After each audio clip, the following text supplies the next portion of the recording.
اللہ تعالیٰ نے ہر مقام پہ مسلمان کو یہ پیغام دیا کہ تم نے کافر کے سامنے جھکنا نہیں ہے، بس کافر کی آنکھ میں آنکھ ڈال کے بات کرنی ہے۔ ہمارے ہاں آج جو مسلمان لیڈر ہیں جا رہے ہیں جناب، وہ سب سے پہلے جا کے یوں سر جھکاتے، اس کے بعد مائک پہ جاتے ہیں۔ وہ خدا کے بندے کیا ضرورت ہے سر جھکانے کی؟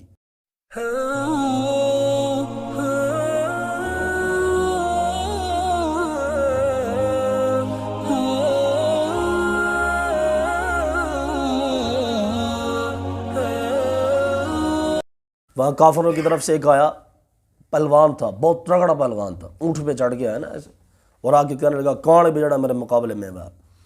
پھر حضرت زبیر چلے یہاں سے مسلمانوں سے۔ حضرت زبیر چونکہ تھوڑے چھوٹے قد کے تھے تو اب ظاہر اونٹ کے اوپر بیٹھا ہوا تھا۔ حضرت زبیر جو تھے نا، انہوں نے پہلے نیچے گئے نا جب اونٹ کے پاس، آپ نے چھال مار کے نا اوپر اونٹ کے اوپر چڑھ گئے۔ ہاں کتنا مشکل کام ہے، آپ نے چھال ماری اور اونٹ کے اوپر جا کے چڑھ کے نا اس کو نیچے گرا لیا، وہ جو بیٹھا ہوا تھا اوپر، اور ایک کی سٹ ماری، اس کا کام تمام کر کے رکھ دیا۔ خیر پھر جنگ شروع ہو گئی۔ پھر نبی پاک علیہ السلام نے یہ واقعہ ہونے کے بعد ایک تلوار نکالی، رسول پاک علیہ السلام ایسے تلوار اٹھائی۔ نبی پاک علیہ السلام نے فرمایا کہ صحابہ توڑے جو کیڑا بندہ ہے جڑا تلوار دا حق ادا کرے۔ اب یہ کیسی باتیں ہیں؟ ایسی باتیں ہیں جو قسم خدا کی انسان کو غیرت دلا دے، لیکن ہم نے یہ چیزیں کبھی پڑھی نہیں ہیں، حتیٰ کہ کبھی سنی نہیں ہیں، الا ماشاء اللہ۔ تو یاد رکھیں کہ نبی پاک علیہ السلام امن کا پیغام دینے والے ہیں، حضور محبت کا پیغام دینے والے ہیں، لیکن تلوار پکڑانے والے بھی نبی علیہ السلام ہیں۔ جہاد کی خاطر تلوار اٹھانی پڑ جاتی ہے، اور دین اسلام جہاں امن کے ساتھ پھیلا، محبت کے ساتھ پھیلا، تلوار کے ساتھ بھی پھیلا ہے۔ تو رسول پاک علیہ السلام نے فرمایا کون ہے جو تلوار کا حق ادا کرے؟ ویسے وہ ہمارے استاد گرامی فرمایا کرتے تھے کہ میں اے نہیں پڑھیا پوری زندگی ہے کہ نبی علیہ السلام کسی نے تسبیح دیتی ہوئے کہ اے بیٹھ کے تے گیڑے کاٹ۔ ہاں حضور علیہ السلام نے تلوار پکڑائی ہے صحابہ کرام کو۔ تو نبی پاک علیہ السلام نے فرمایا کون ہے جو اس کا حق ادا کرے؟ صحابہ کرام وما الحق یا رسول اللہ صلی اللہ علیہ وسلم، اے اللہ کے رسول اس کا کیا حق ہے؟ نبی پاک علیہ السلام نے فرمایا کہ اس کے ساتھ اتنا لڑو اتنا لڑو اتنا لڑو کہ یہ ٹیڑھی ہو جائے، یہ تلوار کا حق ہے۔ حضرت ابو دجانہ آگے بڑھے، آگے پکڑ لی تلوار، پکڑ کے نا آپ جب جا رہے تھے لڑنے کے لیے ایسے چوڑے ہو کے انج کر کے جا رہے سر۔ اب نبی علیہ السلام نے یہاں پہ ایک جملہ ارشاد فرمایا، حضور علیہ السلام نے ارشاد فرمایا کہ صحابہ یہ چال اللہ تعالیٰ کو بڑی ناپسند ہے، اکڑ کے چلنا اللہ کو بڑی ناپسند ہے، لیکن جو کہ ہون اللہ تعالیٰ نے وہ پسند ہے۔ اب یہ اللہ تعالیٰ کو چال پسند ہے، یہ جو ابو دجانہ اکڑ کے جا رہے ہیں نا، اے ہون اللہ نے پسند ہے، اس لیے کہ دشمن کے کافر کے مقابلے میں جا رہے ہیں، سمجھ رہے ہیں نا؟ تو اللہ تعالیٰ نے ہر مقام پہ مسلمان کو یہ پیغام دیا کہ تم نے کافر کے سامنے جھکنا نہیں ہے، بس کافر کی آنکھ میں آنکھ ڈال کے بات کرنی ہے۔ ہمارے ہاں آج جو مسلمان لیڈر ہیں جا رہے ہیں جناب، وہ سب سے پہلے جا کے یوں سر جھکاتے، اس کے بعد مائک پہ جاتے ہیں۔ وہ خدا کے بندے کیا ضرورت ہے سر جھکانے کی؟ آپ کو معلوم ہے کہ جنہوں نے حج عمرہ کیا ہوا ہے، جب جاتے ہیں یہ جب طواف کعبہ کرتے ہیں تو پہلے جو چارج کر رہے ہیں یہ ذرا اکڑ کے کرتے ہیں، ایسے نا اس کو رمل بولتے ہیں، اکڑ کے کرتے ہیں، اس کے بعد جڑا آخری ترا چکر ہو پھر نارمل طریقے سے۔ یہ بتا اس کی وجہ کیا ہے؟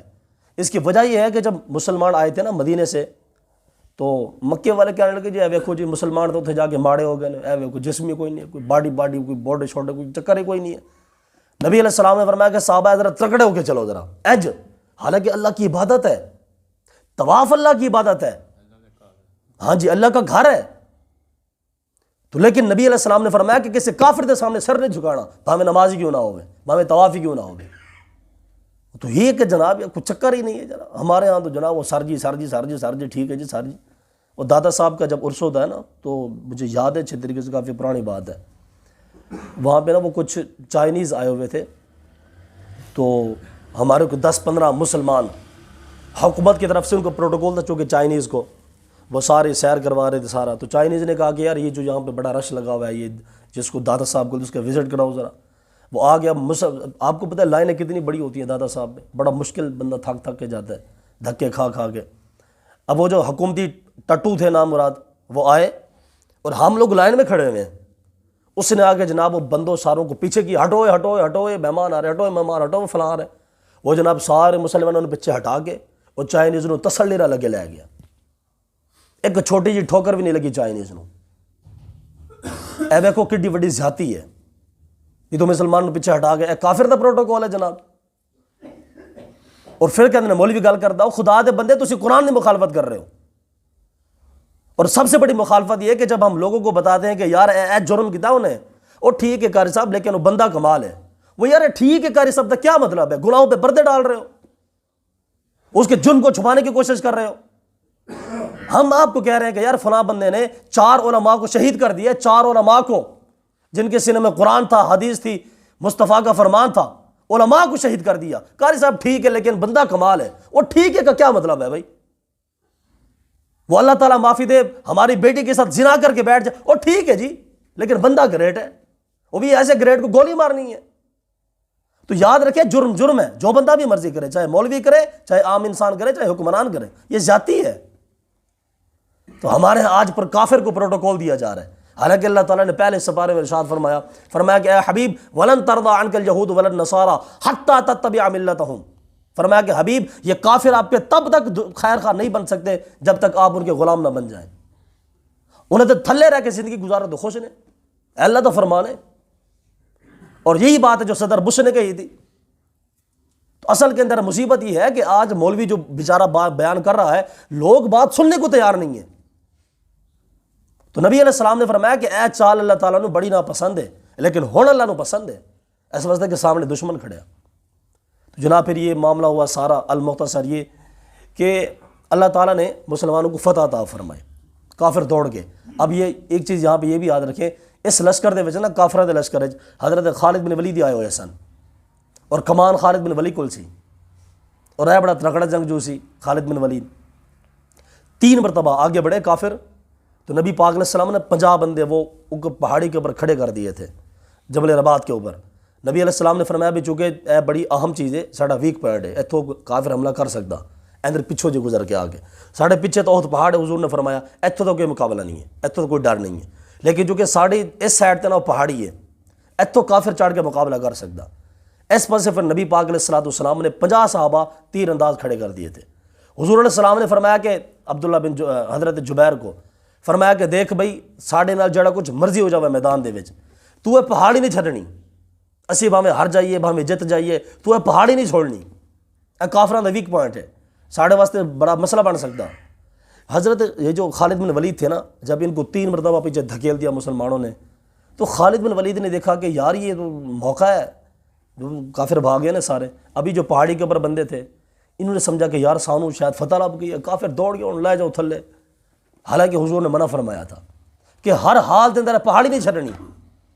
کافر چونکہ پیچھے ہٹ گئے، 3 مرتبہ پیچھے ہٹ گئے، تو صحابہ کرام نے سمجھا کہ یار وہ کافر ہٹ گئے نا، چلو بھی تھلے چلیے، ہوں کوئی مال غنیمت اکٹھا کریے، سارے معاملہ دیے۔ وہ یہ جو خالد بن ولید تھے نا، جب انہوں نے دیکھا نا کہ پہاڑی کے اوپر صرف 15 بندے رہ گئے تھے، باقی سارے نیچے چلے گئے تھے، حالانکہ حضرت جبیر وہ ان کو کہہ رہے تھے کہ یار نبی علیہ السلام نے منع کیا ہے، تسی تھلے نہ جاؤ، اے حضور نے منع کیا سی، لیکن انہوں نے کہا نہیں جی نہیں، بس فتح ہوگی تو بس ٹھیک ہے، تھلے لے چلو، ان کی فتح، کافر تو دوڑ گئے۔ پھر خالد بن ولید نے دور سے کھڑے ہو کے دیکھا کہ یار اے جڑا ویک پوائنٹ سے مسلمانوں دا، اتنے صرف 15 بندے کھڑے نے۔ خالد بن ولید پھر 200 دا لشکر لے کے نا گھوڑیاں تھی اتوں دی ہو کے آ گئے، پھر انہیں آ کے 15 بندے وہ شہید کر دیتے خالد بن ولید نے، اتنے پہاڑی دے اتنے چڑھ گئے۔ پھر پہاڑی تے چڑھ کے چونکہ تھلے تو نبی علیہ السلام کھڑے ہوئے سن، بہت پہاڑ دے نال ہی صحابہ کرام دوڑ رہے سن میدان دے اندر ہی۔ ہن مسئلہ یہ بن گیا کہ دشمن سر تے اتنے کھڑا ہے، تھلے نبی علیہ السلام کھڑے نے۔ اچھا دشمن کو کوئی پتہ نہیں سی کہ حضور ساڈے نال ہی کھڑے نے، کیونکہ نبی علیہ السلام بہت پہاڑ دے نال کھڑے سی نا، تھوڑا لک کے تھوڑا سائڈ تے کھڑے سی، دشمن میدان وچ ویکھ رہا سی، اے حضور نو کوئی نہیں ویکھ رہا سی۔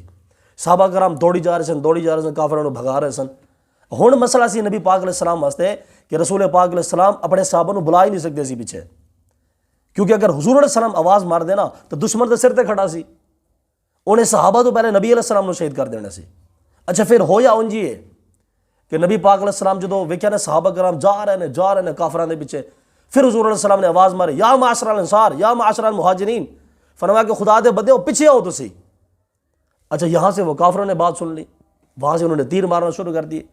تو آپ اندازہ کریں کہ جب نبی پاک علیہ السلام کی طرف تیر آئے نا، تو رسول پاک علیہ السلام کے سامنے 7 صحابہ کرام کھڑے ہوئے تھے انصار میں سے، ایک صحابی حضور کے سامنے کھڑا ہوتا، اپنے ہاتھ کے ساتھ تیر روکتا، ایک ہاتھ کے ساتھ، دوسرے ہاتھ کے ساتھ، اور صحابی کے پورے جسم پہ تیر ہی تیر ہوتے۔ جب تک وہ گرتا نہیں تھا حضور کی حفاظت کرتا رہتا. اس طریقے سے کر کرا کے 7 صحابہ کرام جام شہادت نوش فرما گئے. تو پھر وہاں سے جو ہے وہ صحابہ کرام بھی واپس آ گئے.